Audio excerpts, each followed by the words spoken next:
जादू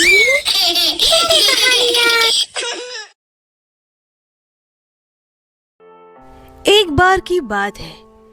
सुंदर नगर में दो भाई बहन हेमा और हर्षित अपनी सौतेली माँ कलावती और सौतेली बहन कंशिका के साथ रहते थे।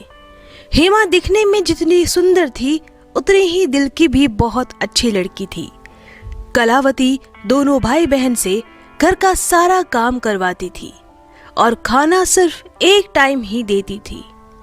कलावती एक जादूगरनी थी, वो काला जादू करती थी।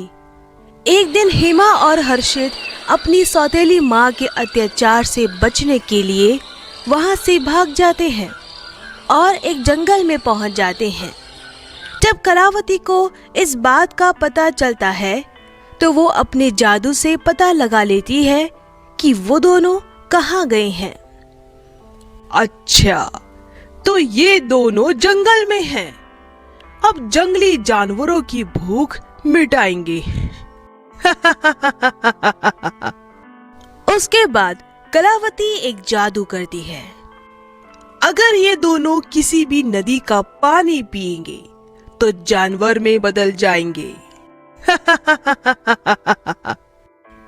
और उधर दोनों भाई बहन जंगल में ही सो जाते हैं। फिर सुबह होती है। अच्छा हुआ हर्षित जो हम वहां से भाग आए। हाँ दीदी, अब हम वहाँ वापस नहीं जाएंगे।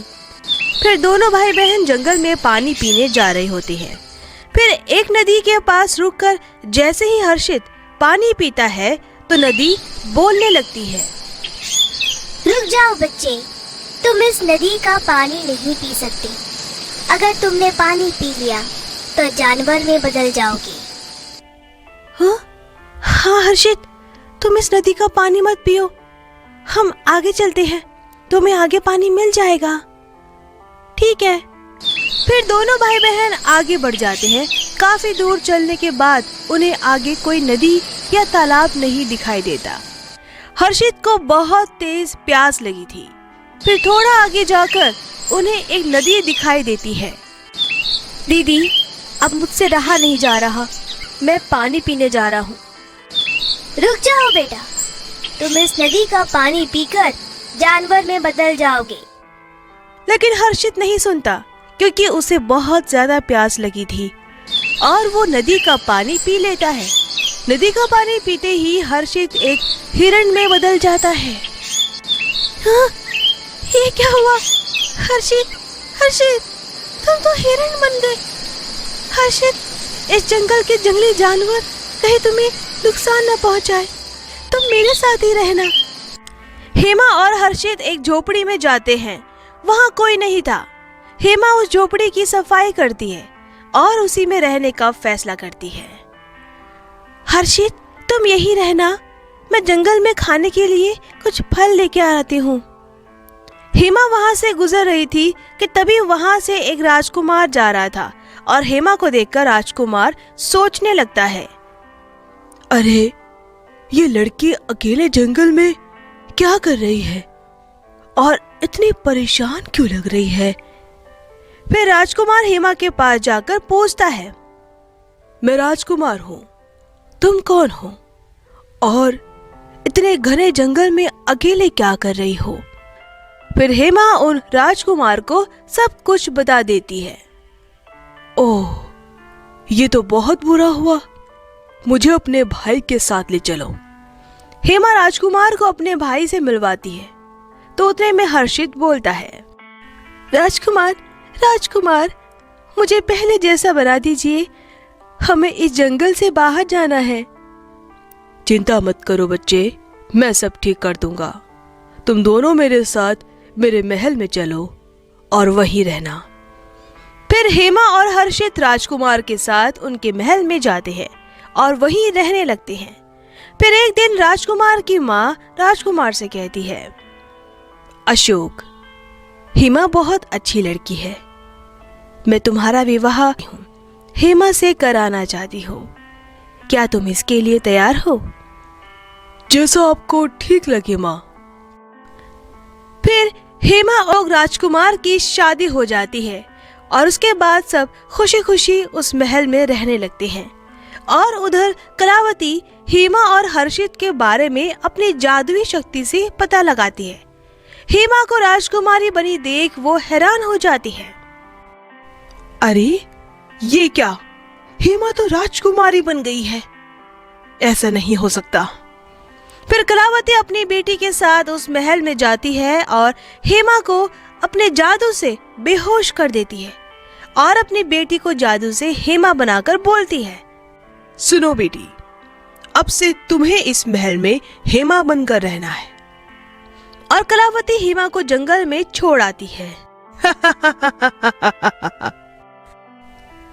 फिर अगले दिन हर्षित कंशिका को अपनी बहन समझकर उसके पास जाता है। दीदी, तुम उठ गई?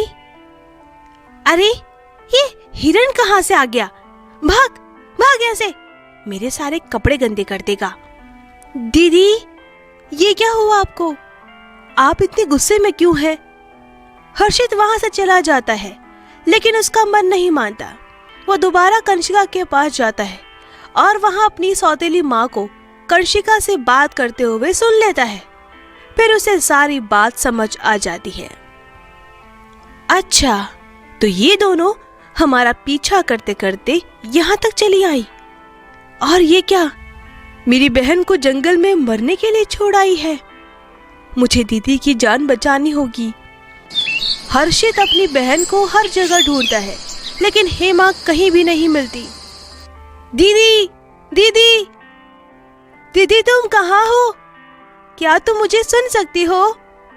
दीदी। जंगल में हर जगह ढूंढते ढूंढते हेमा कहीं नहीं मिलती। फिर हर्षित को एक साध्वी माता मिलती है। माता जी, मेरी मदद कीजिए। फिर हर्षित उन्हें सब कुछ बता देता है।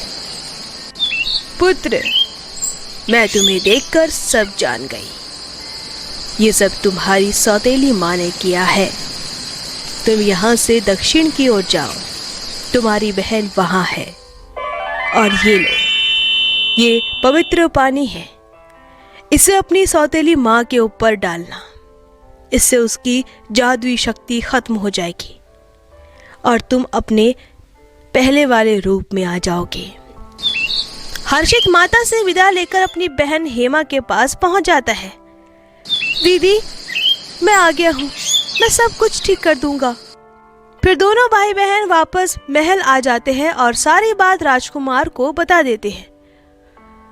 अच्छा, तो ये बात है। तभी मैं सोचूं कि हेमा का व्यवहार इतना कैसे बदल गया। अब मैं इन दोनों माँ बेटी को नहीं छोड़ूंगा। फिर राजकुमार अपने सैनिकों को उन दोनों माँ बेटियों को पकड़कर लाने को बोलता है। थोड़ी देर में उनके सैनिक दोनों को लाते हैं। फिर कलावती कहती है, तुम मुझे क्या सजा दोगे? सजा तो मैं तुम्हें दूंगी। कलावती जैसे ही अपना जादू करने लगती है, तभी हेमा साध्वी माता का दिया हुआ पवित्र पानी बिना समय गवाए उसके ऊपर छिड़क देती है और उसका जादू खत्म हो जाता है। कलावती का जादू खत्म होते ही हर्षित पहले की तरह अपने रूप में आ जाता है और राजकुमार उन दोनों को काल कोठरी में बंद कर देता है, जिससे दोनों माँ बेटियों को अपने किए की सजा मिल जाती है। और वहाँ हेमा अपने भाई हर्षित और राजकुमार के साथ हंसी खुशी रहने लगती है। तो दोस्तों, अगर आपको हमारी कहानी पसंद आई हो तो इसे लाइक करना और शेयर करना और हमारे चैनल को सब्सक्राइब करना मत भूलना।